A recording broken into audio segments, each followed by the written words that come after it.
सभी को प्रणाम। हम पढ़ रहे हैं जन्म शताब्दी पुस्तक माला 18 साधना में वातावरण और श्रद्धा की महत्ता। साधना में श्रद्धा तो बहुत इंपॉर्टेंट आधार है और ये गुरुदेव हमें पिछले स्वाध्याय में वातावरण और श्रद्धा का महत्व समझा रहे थे। तो आइए एक गायत्री मंत्र करके अपने अंतःकरण के वातावरण को शुद्ध और पवित्र करें। ओम भूर्भुवः स्वाहा तत्सवितुर्वरेण्यं भर्गो देवस्य धीमहि धियो यो नः प्रचोदयात्। पिछली बार गुरुदेव हमें समझा रहे थे वातावरण की इम्पोर्टेंस क्या होती है। उसमें हमने अलग एग्जाम्पल से समझा कि एक ही घर में जन्मे हुए बच्चों को अगर अलग अलग वातावरण में रख दिया जाए तो उनके गुण कर्म स्वभाव में परिवर्तन निश्चित रूप से होगा। एनवायरमेंटल और पेरेंटल फोल्डर कितना स्ट्रांगली काम करता है। फिर उसी के संदर्भ में गुरुदेव ने शांति कुंज का दिव्य वातावरण बताया। और अगर हम शांति कुंज के वातावरण को जानना चाहते हैं तो हम इसके पहले जो ऑडियो स्वाध्याय जन्म शताब्दी पुस्तक माला में हुए उनको सुने, हमें और अधिक जानकारी मिलेगी।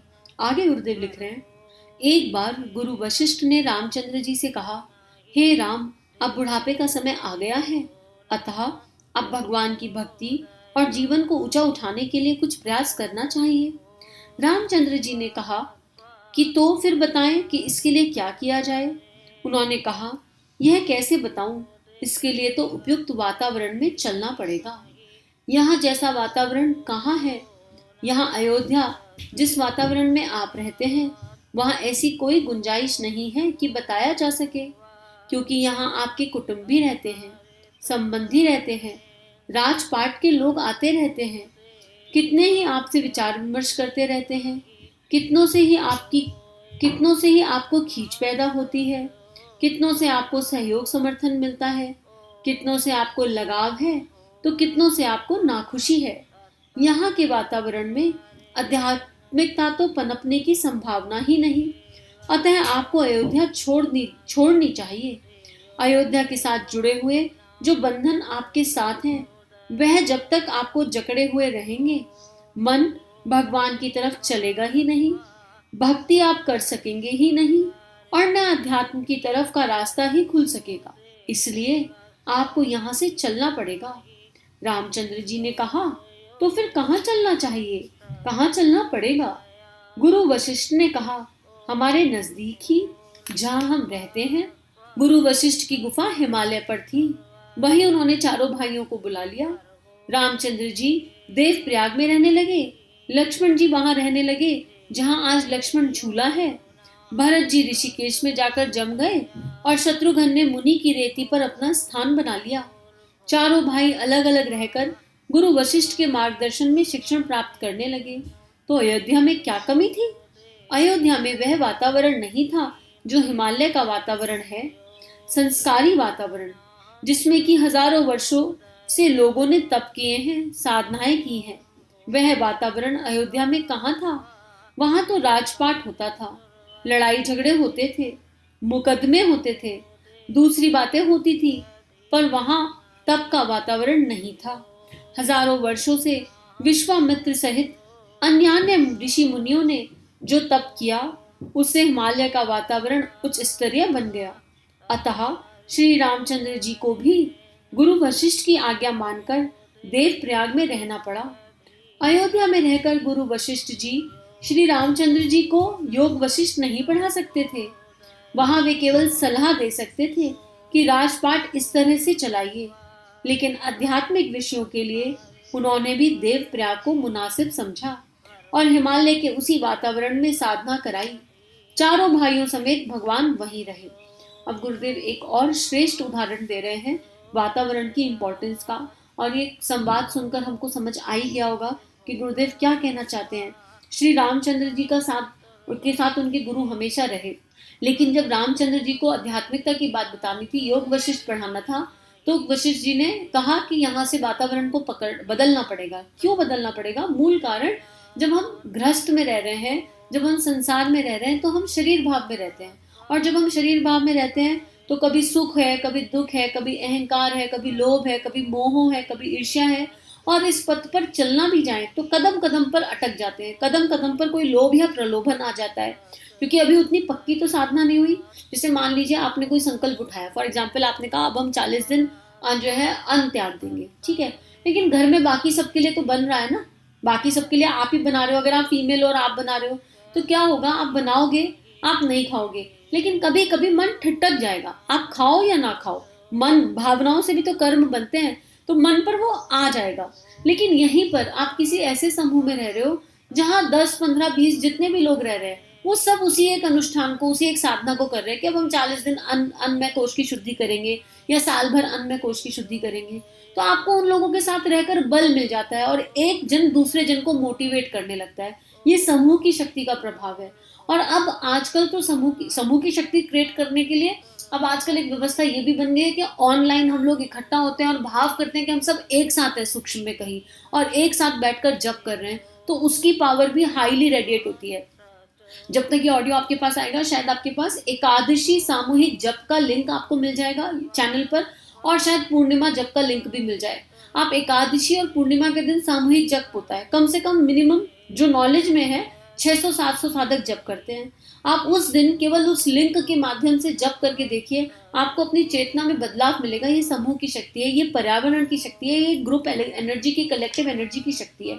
तो यही बात गुरुदेव यहाँ बता रहे हैं कि वहां के वातावरण में क्या है। उस वातावरण में हजारों लाखों ऋषि मुनियों ने करोड़ों वर्ष बैठकर तप किया है, इतनी सारी देव सत्ताओं ने वहां बैठकर तप किया है। तो वहां रहने के बाद चित्त पर श्रेष्ठ संस्कारों का उदय सहज रूप में हो जाता है। इसलिए खुद को चार्ज करने के लिए बार बार ऐसी जगहों पर जाना चाहिए। अगर आप कुछ भी नहीं कर पा रहे हो तो अपने घर से हर 15 दिन में थोड़े दिनों के लिए आपके आसपास जो भी मंदिर है जहां आपका भाव जुड़ता है, आपका दिल जुड़ता है, आपका अंतःकरण जुड़ता है, आपका मन जुड़ता है, थोड़ी देर के लिए किसी भी मंदिर में जाकर आप समय बिता कर आइए। लेकिन ऐसे नहीं कि कर्म कांड के लिए जा रहे, गए, दर्शन किए, घंटे बजाए आ गए। कोई गायत्री चेतना केंद्र आप पास में हो, कोई प्रज्ञापीठ पास में हो, कोई शिव मंदिर पास में हो, वहां जाकर सुकून से बैठकर मंत्र का जप कीजिए सांसों के माध्यम से, और भावना कीजिए कि हम इस जगह की ऊर्जा को, इस जगह पर जो दैवीय शक्ति है उनकी ऊर्जा को आत्मसात कर रहे हैं, जो इस जगह की दैवीय शक्ति है। क्योंकि मंदिरों में भी आजकल बहुत भीड़ रहने लगी है, बहुत लोग आते जाते हैं, तो हम फिल्टर लगा कर करेंगे, ऐसे चले जाइए अगर नहीं जा सकते। तो ये बात गुरुदेव हमें स्वाध्याय से समझा रहे हैं कि बहुत सारी साधना और सेवा के बाद उन ऐसी जगहों को हमारे ऋषि मुनियों ने हम जैसों के लिए पवित्र बनाया है, ताकि हमारी जर्नी में एक्सीलेटर लग सके। आगे लिख रहे हैं, आध्यात्मिक जीवन में उच्च स्तरीय वातावरण की अपेक्षा होती है। केवल आध्यात्मिक जीवन में ही नहीं, सांसारिक जीवन में भी वातावरण की जरूरत होती है। आप सांसारिक जीवन की बात जानते हैं ना। सांसारिक जीवन में भी अगर वातावरण ना मिले तो बहुत मुश्किलें पैदा हो जाती हैं। डेफिनेट है, अगर आपके घर में एक जना बहुत चीखने चिल्लाने वाला है तो पूरे घर के वातावरण पे इम्पैक्ट पड़ता है ना, मुश्किलें पैदा होती है ना। बच्चा कहना ना माने, राइट, या आपके मन की ना हो रही हो तो मन उद्विग्न हो जाता है, एंजाइटी, स्ट्रेस होने लगता है, तो बहुत नेचुरल है, वातावरण का इम्पैक्ट तो पड़ ही रहा है ना। और यही अपोजिट देख लो, एक कपिल शर्मा चलाकर लोग ठाके लगा के हंसने लगते हैं, कॉमेडी के नाम पर कुछ नहीं, फिर भी जब वो दूर बैठी चेतना, मतलब कहाँ टेलीकास्ट हो रहा है, कहाँ रिकॉर्डिंग हो रही है और लोग हंसते हैं, मैंने देखा लोगों को हंसते हुए, तो सोचो घर में रियलिटी में अगर कोई एक जना डेली लाफ्टर करे, आप में से एक जना उठो और डेली हंसो 1 मिनट के लिए, आप देखोगे थोड़े दिनों में आपके घर का वातावरण बदलने लगेगा, हैप्पीनेस की फीलिंग रेडिएट होने लगेगी।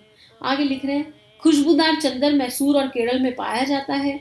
इसी चंदन के पेड़ अगर आप वहां से ले आए और दूसरी जगह लगा दें तो चंदन पैदा हो जाएगा, पर उसमें वह सुगंध नहीं आएगी जो पहले वाले पेड़ में थी।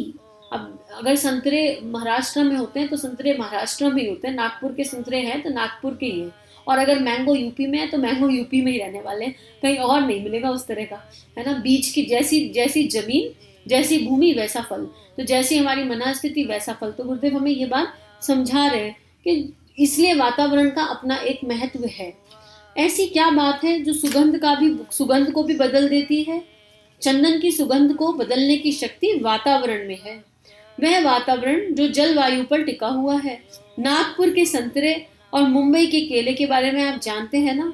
क्यों साहब, वहीं के संतरे केले आप यहाँ ले आइए और लगाकर देखिए, वैसे मीठे व नागपुर में और मुंबई में होते हैं यहाँ भी हो जाएंगे क्या? नहीं, वैसे मीठे वे आपके यहाँ नहीं हो सकते। कारण एक ही है, वहां के वातावरण की विशेषता। यही एग्जाम्पल गुरुदेव ने आगे लिखा हुआ दे दिया। बंगाल निवासियों के स्वास्थ्य आपने देखे होंगे, वे दुबले पतले और कद में छोटे होते हैं, और सीमा प्रांत के लोग लंबे और मोटे होते हैं। क्या खाते हैं वे लोग? वही दाल रोटी खाते हैं। फिर क्या बात है कि वे इतने मोटे हो जाते हैं, वे इतने मजबूत कैसे हो जाते हैं, और बंगाल वाले कमजोर रह जाते हैं? यह सब वातावरण का कमाल है। तो क्या मैजिक है वातावरण का, जो फिजिकल बॉडी पे भी इम्पैक्ट डाल रहा है। गुरुदेव एक और एक सॉलिड एग्जाम्पल दे रहे हैं कि एक ही खाना खाने वाले लोग अलग अलग माहौल में, अलग अलग वातावरण में रह रहे हैं, तो उनकी हाइट पर, वेट पर, उनकी बोन पर, उनकी फिजिकल आउटलुक पर इम्पैक्ट पड़ रहा है। तो इसका मतलब बहुत बड़ी शक्ति है। तो जितना ज़्यादा मैं इस किताब को आगे पढ़ रही हूँ, उतना ही मन अंतःकरण ये कह रहा है कि हमको अपने हृदय क्षेत्र का वातावरण बहुत सुंदर बना लेना चाहिए। जब बाह्य वातावरण हमारे ऊपर इतना असर डाल रहा है, तो हमारे अंतःकरण में अगर कोलाहल है, हमारे अंदर अगर कोलाहल है, तो वो हमारे ऊपर कितना ज़्यादा प्रभाव डाल रहा होगा। बाहर के वातावरण की अपनी एक वैल्यू है, उसको वेटेज देना है और अपने घर के वातावरण को श्रेष्ठ और सुंदर बनाना है। और चार्ज होने के लिए जितना हो सके बीच बीच में अपने गुरु के आश्रम में जाना है। जहाँ आपका अंतःकरण, जहाँ आपका दिल कहे, वहाँ रेगुलर जाना चाहिए।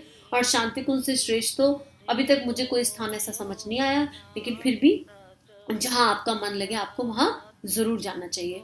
तो आज के लिए इतना ही स्वाध्याय। सभी को बहुत बहुत धन्यवाद। हम सभी का जीवन गुरु तत्व के सूक्ष्म सानिध्य में मंगलमय है। सभी को